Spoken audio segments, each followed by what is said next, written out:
Hello दोस्तों, स्वागत है आपका आपके अपने परिवार राघव पाठशाला में। आज हम लोग आपके जो कल आपके पेपर आने वाला है क्लास 12th का फिजिक्स का। किसका पेपर आने वाला कल? फिजिक्स का, जो आपके राजस्थान में समान पात्रता परीक्षा होने वाली हाफ ईयरली का जो एग्ज़ाम है उसके मैं आपको पूरा पेपर बता रहा हूँ। वैसा का वैसा पेपर कल आने के बहुत ज़्यादा चांसेस है, तो बढ़िया तरीके से इन क्वेश्चंस को करके जाना है। गारंटी लेता हूँ इसमें से क्वेश्चंस आपके पक्के आ जाएंगे। ठीक है साहब, तो इन्हीं शब्दों के साथ शुरू करते हैं। मैक्सिमम मार्क्स 56 है और टाइम आप सबको पता है कितने घंटे का है, 3.25 घंटे का। ओके जी। तो खंड ए में अगर आपको बोला जाए तो पहले बोला गया है बहुविकल्पीय प्रश्न। कुलोम नियम के अनुसार दो बिंदु आवेशों के मध्य लगने वाला कुलोम बल होता है, तो ये सवाल आप ध्यान रखेंगे। दूसरा सवाल, यदि E बराबर 0 हो तो विद्युत विभव का दूरी के साथ संबंध होगा। तीसरा सवाल, आप सवाल देखेंगे उत्तर आप ढूंढ लेंगे कृपया करके, ठीक है। एक घर में दो बल्ब लगे हैं जिनमें से एक बल्ब दूसरे की अपेक्षा अधिक चमक के साथ प्रदीप्त है। उन दोनों में से किस बल्ब का प्रतिरोध अधिक होगा?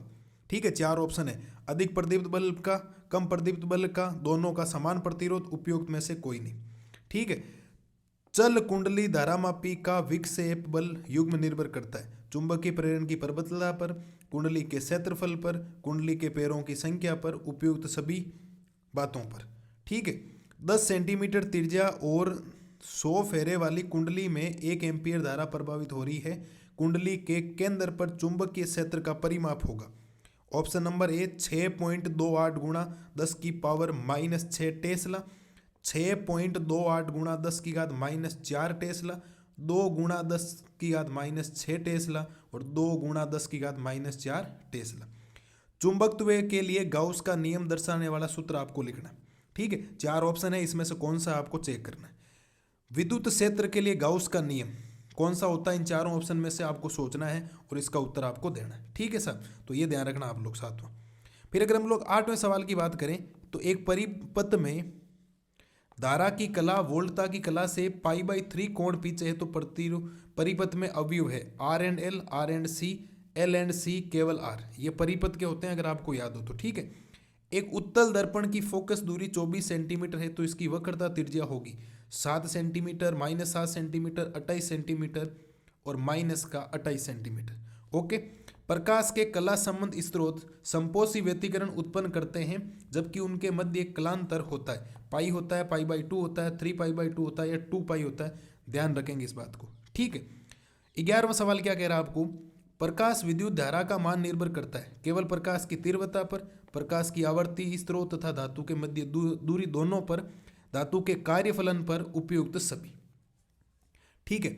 आइंस्टीन का प्रकाश विद्युत समीकरण है HV = 1/2 mv² + φ0। ये आपको चार ऑप्शन है, चारों ऑप्शन में से एक करेक्ट आपको करना है। ठीक है। हाइड्रोजन परमाणु की nवीं कक्षा की त्रिज्या r समानुपाती होती है n² के, n के, n³ के, 1/n के। एक परमाणु द्रव्यमान मात्रक के समतुल्य ऊर्जा है एक इलेक्ट्रिक वोल्ट, 14.2 MV, 931.5 MV और 931.5 kV। ध्यान रखना ये दोनों बहुत ऑप्शन सिमिलर हैं तो थोड़ा ध्यान रखना, MV और kV में कंफ्यूजन नहीं होना आपको। ठीक है, ये हो गया। इसके बाद अगर हम लोग बात करें, किसी नाभिक की प्रति न्यूक्लियन बंधन ऊर्जा दर्शाती है उसके स्थायित्व को, उसके आकार को, उसके द्रव्यमान को, उपयुक्त में से कोई नहीं। ओके। एक पी प्रकार के अर्धचालक में जर्मेनियम के साथ किसको मिलाया जाता है? गैलियम को, बोरोन को, एल्यूमिनियम को, ये उपयुक्त सभी।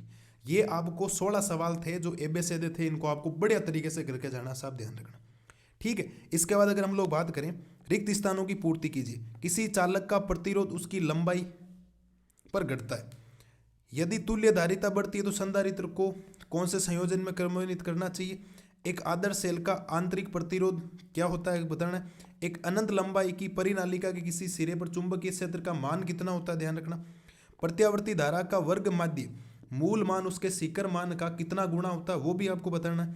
क्रांति कोण के संगत अपवर्तन कोण का मान कितना होता है ये भी आपको बताना है। आइंस्टीन का प्रकाश विद्युत समीकरण संरक्षा नियम पर आधारित है, यह भी आपको बताना है। तरंगों के विवर्तन के लिए अवरोध छिद्र का आकार की कोटि किस आकार की होनी चाहिए, ये भी आपको बताना है। तो ध्यान रखना इस बात को। ठीक है, तो ये हो गए 8 सवाल। तो नाभिक का आकार किस कोटि का होता है ये भी आपको बताना। ताप बढ़ाने पर अर्धचालक की चालकता बढ़ती है, घटती है, क्या हो जाती है, वो आपको जवाब देना। अति लघुरात्मक प्रश्न है, जो आपको वन वर्ड में उत्तर देना है, बढ़िया तरीके से परिभाषाएं वगैरह होती, तो इनको सुनिएगा साफ ध्यान से। समांतर प्लेट संधारित्र की प्लेटों के मध्य ऊर्जा घनत्व का सूत्र आपको लिखकर बताना। गतिशीलता का एसआई मात्रक आपको लिखना है। लोरेंज बल का सूत्र लिखिए। विद्युत चुंबकीय द्विध्रुव आघूर्ण का एसआई मात्रक आपको लिख के बताना है। लेंज का नियम लिखिए, क्या गजब का सवाल है। प्रकाश तरंगों के संपोषी और विनाशी व्यतिकरण के लिए आवश्यक शर्तों का पदांतर रूप में लिखिए। प्रकाश विद्युत प्रभाव को परिभाषित कीजिए। ताप विखंडन अभिक्रिया का एक उदाहरण आपको देना है सर। ओके जी, इस बात को ध्यान रखना। ये आपके के जो सेक्शन ए था ना वो कंप्लीट हो गया। अब सेक्शन बी की बारी आती। सेक्शन बी में लघुत्रात्मक प्रश्न है।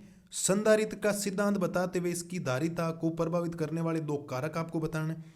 किरचॉफ, ये किरचॉफ है, ध्यान रखना, यहाँ पर मिस्टेक हो गई है। यहाँ आपको किरचॉफ के नियम बताने है ना। जितनी धारा जाती है उतनी वापस आ जाती है, जीरो हो जाता है, बताए हुए। द्वितीय नियम वोल्टा का नियम आपको बताना, पहला नियम नहीं बताना, द्वितीय नियम आपको बताना। प्रतिचुंबकत्व की व्याख्या कीजिए। स्वप्रेरण को परिभाषित करते हुए स्वप्रेरण गुणांक को एल को समझाना भी आपको। प्रत्यावर्ती धारा को वर्ग माध्य मूल मान की व्युत्पत्ति आपको करनी। निम्न ईएमडब्ल्यू के नाम लिखिए। ओजोन परत द्वारा अवशोषित, रिमोट द्वारा नियंत्रण उपकरणों में प्रयुक्त। ठीक है। किसी 20 सेंटीमीटर फोकस दूरी के उत्तल लेंस के संपर्क में रखे 30 सेंटीमीटर फोकस दूरी के अवतल लेंस के संयोजन से बने संयुक्त लेंस की फोकस दूरी क्या है। यह तंत्र अभिसारी लेंस है या अपसारी, यह आपको बताना है। हाइगेंस के तरंग सिद्धांत से प्रकाश के अपवर्तन हेतु स्नेल का नियम आपको लिखना, बहुत इंपॉर्टेंट है स्नेल का नियम। व्युत्पन्न भी आपको करके बताना। संपोषी और विनाशी व्यतिकरण को समझाना आपको। एक इलेक्ट्रॉन जो 5.4 गुणा 10 की घात 6 मीटर पर सेकंड की चाल से गति कर रहा है तथा इलेक्ट्रॉन का द्रव्यमान 9.11 गुणा 10 की घात -31 kg हो, तो इलेक्ट्रॉन से जुड़ी डी ब्रोगली तरंग दैर्ध्य आपको क्या करनी है, ज्ञात करनी है। हाइड्रोजन परमाणु के रेखीय स्पेक्ट्रम को संक्षेप में समझाइए, ये भी ध्यान रखना। परिभाषित कीजिए द्रव्यमान शक्ति और बंधन ऊर्जा को, वेरी वेरी इंपॉर्टेंट है। बंधन ऊर्जा तो बहुत ज्यादा आ जाती है, ध्यान रखना। ठीक है, 15वां सवाल ये हो गया। खंड से की बात करते हैं। खंड से में 3 नंबर और 4 नंबर सवाल आएंगे, अथवा में आएगा।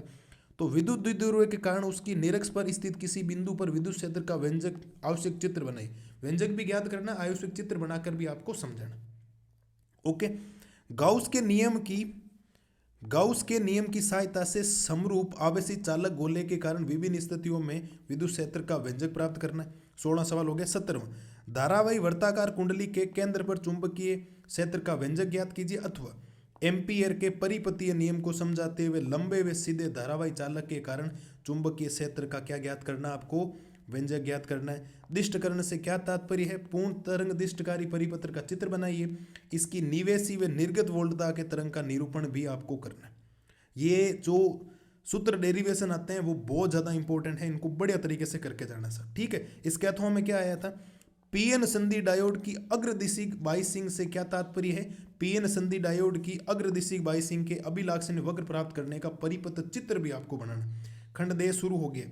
पहला 19वें का फेजर आरेख द्वारा श्रेणीबद्ध एलसीआर परिपथ में उत्पन्न प्रतिबाधा जेड का व्यंजक प्राप्त कीजिए। एक 100 का प्रतिरोधक 200 वोल्ट 50 हर्ट्ज आपूर्ति से संयोजित है। परिपथ में धारा का आरएमएस मान कितना होगा, वर्ग माध्य मूल मान आपको बताना। अथवा में क्या बोला गया था, ट्रांसफार्मर की कार्यविधि को समझाते हुए व्यंजक प्राप्त कीजिए।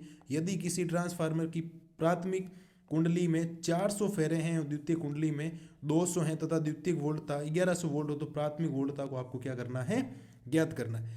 प्रिज्म से अपवर्तन को समझाते हुए विचलन कोण का मान आपको ज्ञात करना है। पूर्ण आंतरिक परावर्तन की घटना को आपको समझाना कि पूर्ण आंतरिक परावर्तन की घटना कैसे काम करती है। ओके। अथवा में क्या बोला था, एक संयुक्त सूक्ष्मदर्शी के आवर्धन क्षमता का सूत्र व्युत्पन्न कीजिए।